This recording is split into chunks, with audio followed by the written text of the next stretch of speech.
All right, there it is. Welcome, everybody. Have you got your coffee? Are you ready to roll? It's the Ralf Silky Show. It's the first version of the Ralf Silky Show.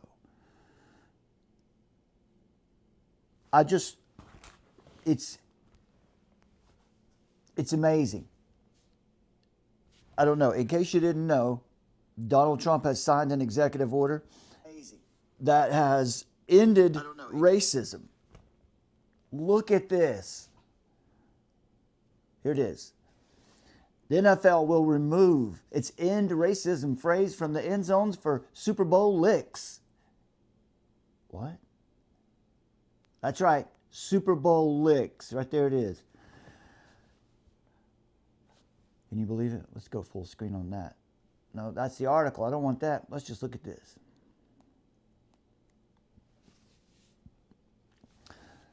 So this weekend, the Super Bowl LIX will be at in NOLA, where just a couple weeks ago you probably had forgotten that there was a Terrorism event where an agent of the federal government drove a vehicle. You know what he did, right? But you had forgotten about that. There you go. If you got your coffee, are you ready to go? Donald Trump ended racism with an executive order. They're going to stop putting in the racism in the back of the end zone at the NFL games. So, there you go. There's item number one. Number two, the last time these two teams met in this, look at this.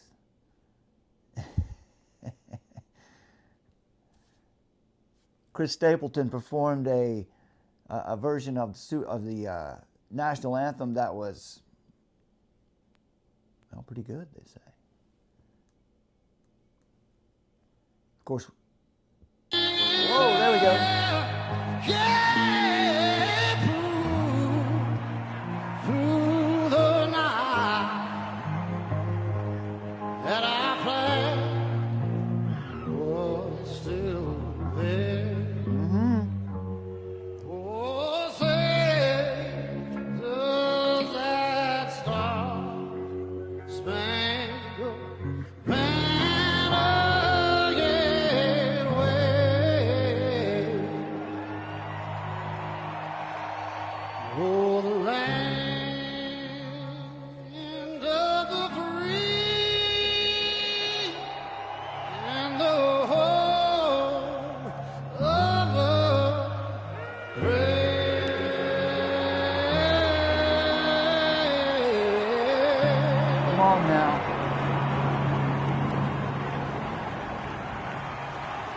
But we got our all-women flyover there. You saw that, right? So how about that? That's pretty nice, right?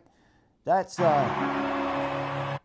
good, Chris Stapleton. This seems, this is, what year was this? I can't remember how many years ago this was. I'm not going to try to subtract the Roman numerals, but it wasn't last year.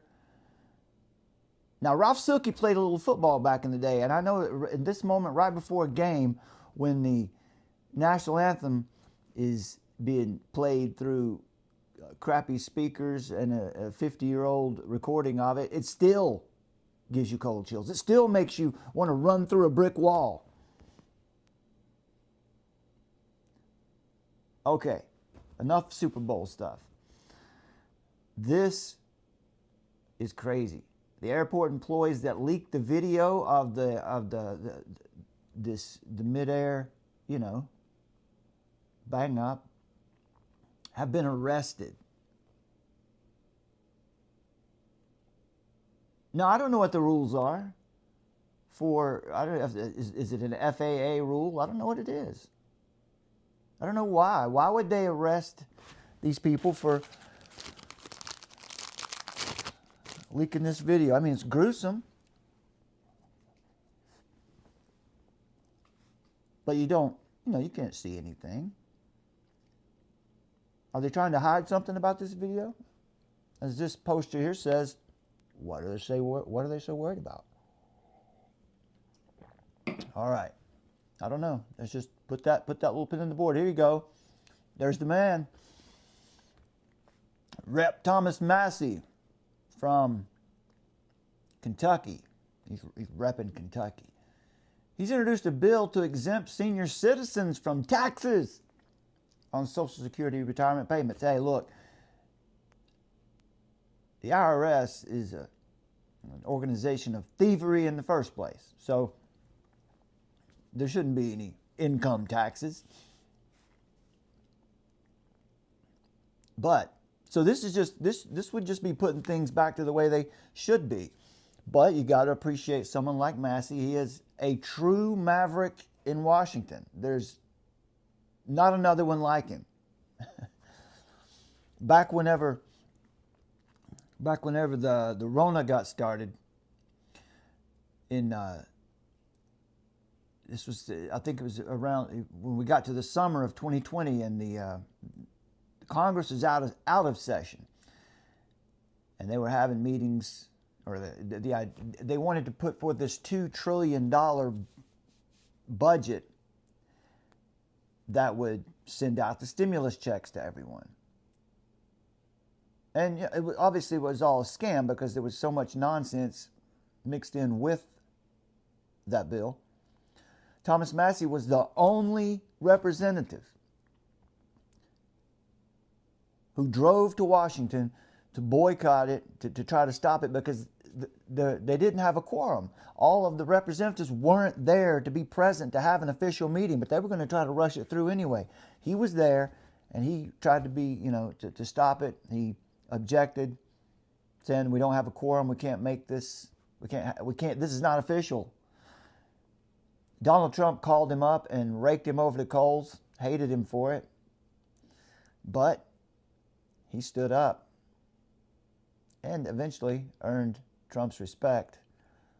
But he's still too much of a maverick to be in Trump's, to be anything,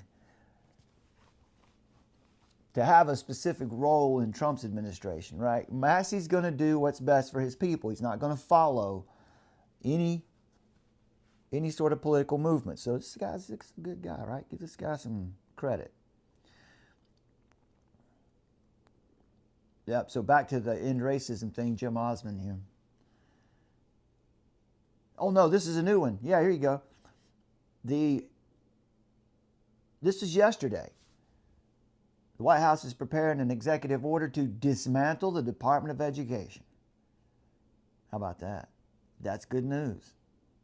Because all the federal Department of Education has ever done is institute this Prussian education model, where it turns your schools into military academies where they're training kids to be global citizens. Insanity. So, I don't know. You can say what you want to about Trump. I don't know what he's doing. Maybe this is a big trick. Maybe we're all being fooled. Maybe this is gonna clean the slate, and he's gonna bring in some awful, draconian, evil technocratic order. I don't know. Or maybe he's just trying to restore the country. I don't know. How about this one? Iceland. Iceland is going to eliminate Down syndrome. That's good news, isn't it? No more Down syndrome in Iceland.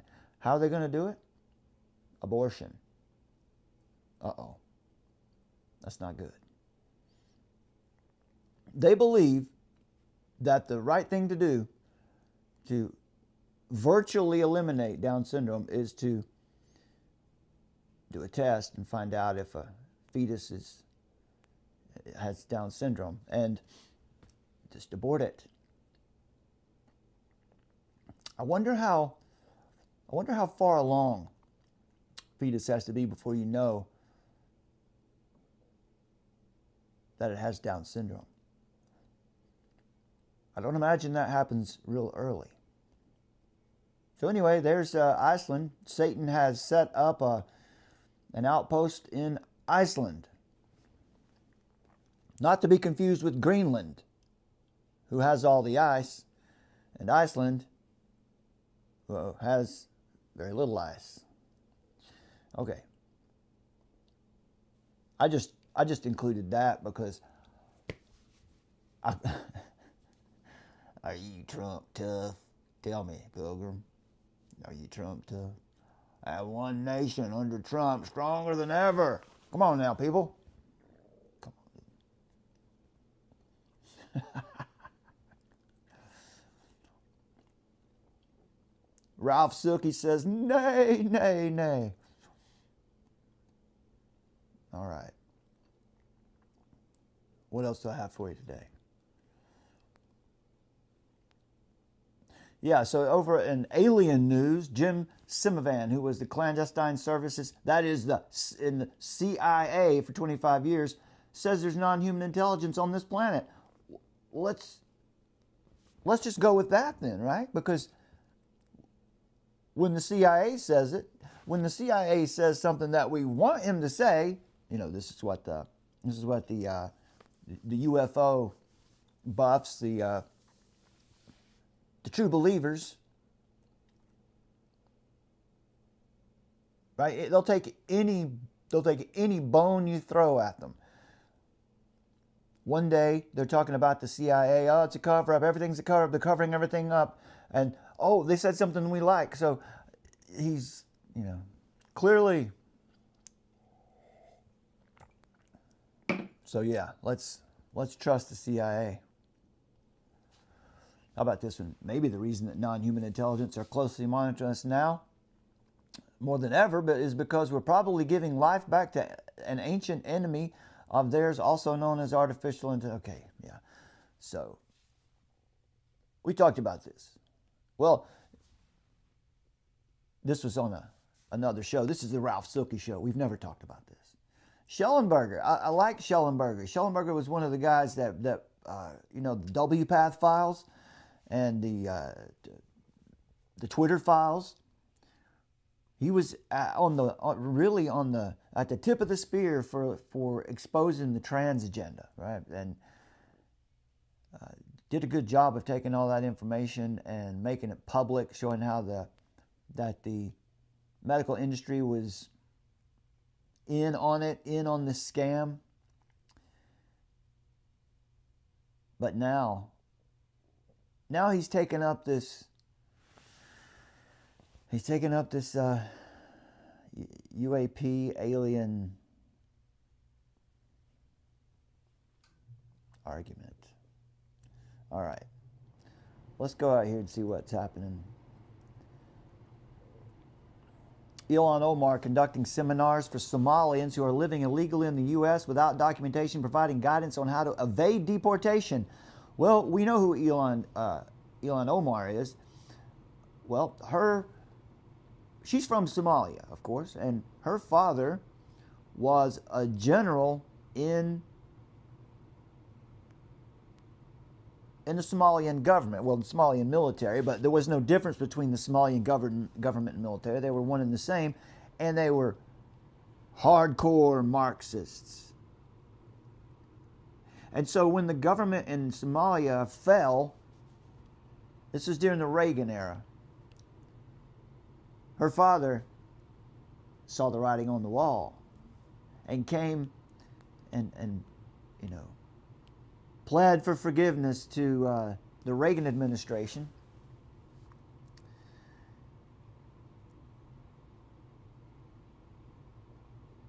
So that they wouldn't have to stay in Somalia and be killed by the uprising. So Ilhan Omar has a true Marxist heritage. Anyway.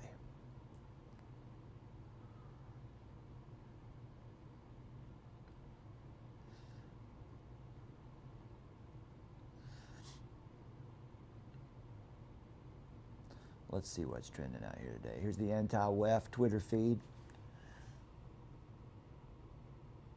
And they believe that the WEF should be removed from any position of authority and prosecuted for treason. Everyone associated with the WEF should be, royals included. Do you agree? What do you think? Should we prosecute anybody who's been involved with the WEF, any American who's been involved with the World Economic Forum? Should they be prosecuted for treason? How about we just prosecute Joe Biden for treason first, and then we'll worry about these folks. Michael O'Fallon is here. Of course, you know the USAID, which is a CIA front. It's always been a CIA front. It's a money laundering scheme. If you remember the show that was on Armor of Truth, it's been a couple years now, and we had we're talking about Henry Kissinger and how in the 70s population control became American foreign policy, and particularly abortion, birth control, and abortion. We showed you some documentary clips where the United States, well, it was USAID. They go into Africa, they go into India, and they pay for, or they go in there and they teach people how to do these abortions. They teach the doctors how to tie men's tubes. Now there's some really crazy out there things that they've been doing as well. You've probably heard plenty of that, and here's some of them right there. You know, they paid for transgender programs in other countries, using Christian donations to promote atheism in some other countries. And look who's at the top of the list of receiving USAID funds between 2013 and 2022. Catholic Relief Services, $4.6 billion with a B. How about that? Right? I mean, the contradiction, right? Because the Catholic Church has been anti-abortion very vocally and openly, anti-abortion, and they still are. They're anti-birth control. But they're happy to take $4.6 billion from the group who funded population control. J.C. Ryle. And now, of course, they're like rats on a sinking ship. Here we go. It seems like the sensible Democrats have left town, but then we've got this crew here. Ways to stop the destruction of our democracy. We have work to do. Our democracy. Elon Musk to take his hands off your money. We don't pledge allegiance to the creepy 22-year-olds working for Elon Musk. We pledge allegiance to the United States of America. And goddamn it, shut down the city! We are at war! We will win! We will win! We won't rest! We won't rest! Gosh. Wow. Oh, let's see what they say. Gretchen. Yes, so they sorry. need Can we the play it Democrats. again? The Democrats need a real leader. Okay, they need a real leader, which currently does not exist Gretchen in Carlson. the She used to be Democratic on Party. Fox And News. they have been caught completely flat-footed with the entire Trump presidency for the last 2 weeks, and Elon Musk. I said on CNN. There you go. So there's that. Yeah. So this is funny the way they're reacting. This just proves that these people are truly insane.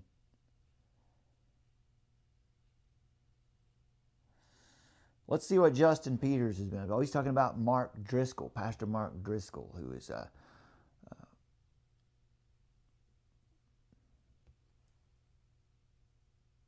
started out as one of these back in the days when the young, restless, and reformed movement. He was he had this church in Seattle, and it grew and grew and grew and became huge. And pretty soon he was exposed for being a bit of a crazy man. This is a little bit about cessationism, and we'll stay away from that this morning. That's a little deep for coffee. Here's some college students who overstayed their visas being arrested by ICE.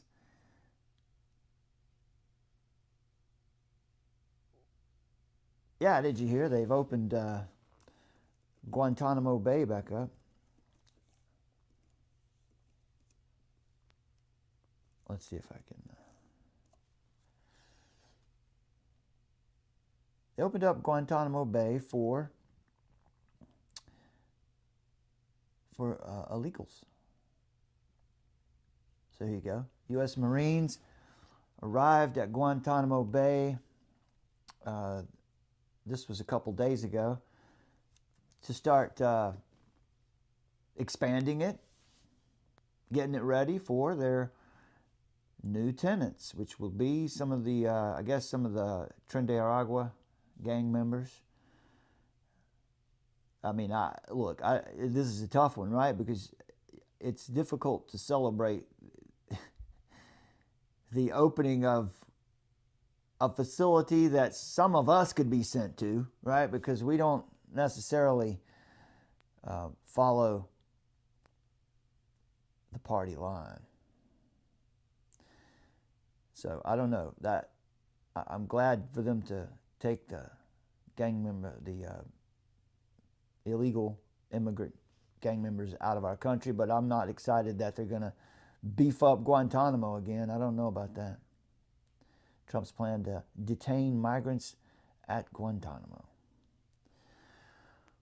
Well, there you go, folks. We'll go back where we started, right here. Donald Trump signs an executive order to end racism, and it's over. How about that? That's all it took. That's all it took was a new president, and racism is now over. And the Super Bowl will be celebrating the end of racism this weekend. The story basically is that, as I read it, it's hard to believe that this is really what's going on, but if you're not aware, since 2021, they've had these woke slogans written behind the end zone in the NFL. Every stadium, every week. And it's not going to be there in the Super Bowl. And ostensibly it's because, as the article said, because Donald Trump's going to be in attendance. So, I mean, you know, just whichever way the wind is blowing, that's how these people decide to behave. What's expedient for the moment. These people have no soul. They just do what benefits them at the moment. And now it no longer benefits them to paint Marxist slogans in the back of the end zone. So, all right, I'll tell you what. As we go on the way out of here, let's check this out. A little bit of this again. Thank you for joining us today, this morning, folks. If you like this little update show, let us know in the comments. Ralf Silky, out. Oh, say, can you see by the dawn's early light? Oh, so proudly we hailed at the twilight's last gleaming, whose broad stripes and bright